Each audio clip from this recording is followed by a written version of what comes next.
পাপ কাউকে ছাড়ে না। আসলে লোভ করা উচিত না। মানে সাকিব তখনই আমাকে ফোন করে বলেছিল যে মিশা ভাই কী করছেন এটা আপনি দেখেন। মন থেকে কোনো কিছু করলে মন বুঝতে পারে। ডিফারেন্ট প্যাটার্নের অ্যাক্টিং এখন সবাই বলে ছেলেকে সময় দেয়নি। মেহেদী বলল যে আপনি সাকিবের বাবা। কী বলো মিয়া? বলে হ্যাঁ। এবং কারণ সাকিব এই মুহূর্তে চলচ্চিত্রের বরপুত্র বা সবচেয়ে বড় আর কি সাইনবোর্ড। কোনোভাবে যদি মিস করি তাহলে মানুষ আমাকে আমাকে অনেক কিছু বলবে আর কি। সাকিব নিজস্ব ভক্ত বলবে, অন্য সাধারণ মানুষও বলবে যে আমি সবাই সবসময় রাইভাল ছিলাম আমি আরও। এখন বাবা করাটা আমি জীবনের প্রথম ওর বাবা। তখন বাট আমার ভিতরে একটা কনফিডেন্স সবসময় কাজ করে।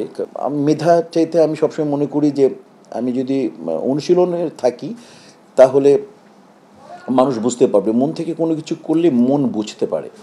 তবে মন থেকে আমি আমার বেস্টটা করবো। তখন আমেরিকাতে ছিলাম এবং ক্যারেক্টারটা আমার ভালো লেগেছিলো এবং আমি আমার প্রত্যেকটা সিকোয়েন্সগুলো আমি অনেক আগেই আমি প্রিপারেশন ছিল যে আমি কী করবো, এভাবে করবো। তো ওইভাবে করে আমি বরাবরটা করেছি এবং সবার আগে আমাকে সাকিব এটার ডাবিং করেছিল কলকাতায়। তখন ছবির সম্পূর্ণ শেষ হয় না। সাকিব তখনই আমাকে ফোন করে বলেছিল যে মিশা ভাই কী করছেন এটা আপনি দেখেন। তো তখন বাট আমি জানি আমি সাকিবকেও বলিনি বাট আমি কি তখন আমি আর এই ছবিতে আমার এক্সপ্রেশন ছিল বা একটু ডিফারেন্ট প্যাটার্নের অ্যাক্টিং। এখন সবাই বলে এখন তো আবার অ্যাক্টিংটা সবই মেথড মানে অ্যাক্টিং বলে এখন দর্শক যথেষ্ট সচেতন এটা ওইটা অনেক কিছুই বলে।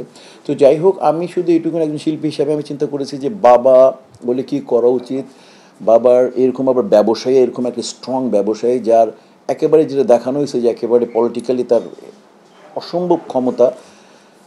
আর ওই ছবির মধ্যে যেটা সারবস্তু ছিল যে আসলে পাপ কাউকে ছাড়ে না। তো ওই জায়গাটা ছবির মূল বিষয়।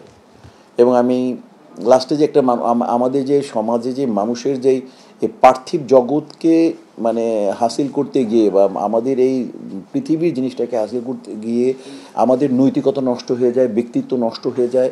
এতে যে মানে সমাজ জাতি কি ক্ষতিগ্রস্ত হয় এটাই কি দেখানো হয়েছে যে আসলে লোভ করা উচিত না।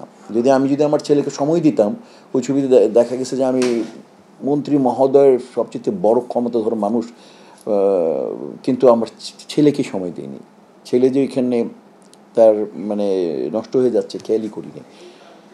আর আমি ছেলের জন্য এই অর্থ প্রতিপত্তি এই সমস্ত কিছু ঐশ্বর্য জোগাড় করছি কিন্তু ছেলেকে সময় দেইনি।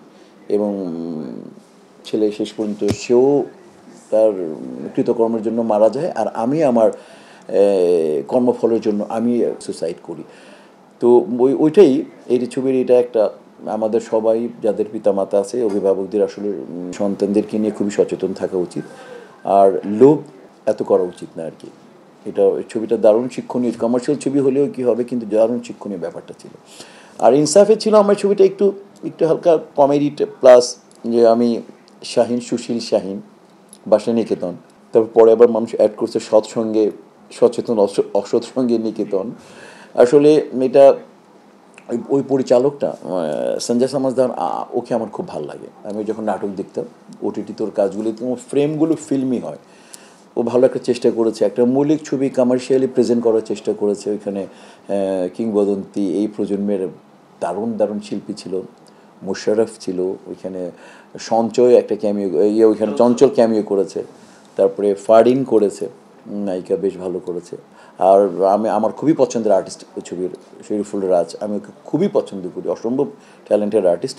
আরও অনেকে ছিল, ডন ছিল, ফজলুর রহমান বাবু ভাই ছিলেন। তো ওই ছবিটাও আমার মনে হয় আমার ক্যারেক্টারটা এন্টারটেইনিং ছিল।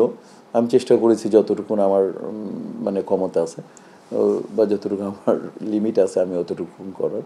তবে আমি আশা করবো এই ছবিটা সাফল্য যাতে মানে ডিরেক্টর সঞ্জয় আরও বেশি কাজ করুক। সঞ্জয়ের ভিতরে পরিপূর্ণ কমার্শিয়াল ছবির যে সমস্ত মানে একটা ডাইরেক্টরের থাকা উচিত সবগুলোই আমি সঞ্জয় সমাজদারের মধ্যে পেয়েছি। আমি আশা করবো যে সঞ্জয় সমাজদার আসলে আস্তে আস্তে করে নিজেকে মেলে ধরবে এবং একটা শক্ত অবস্থান নিয়ে নেবে খুব তাড়াতাড়ি।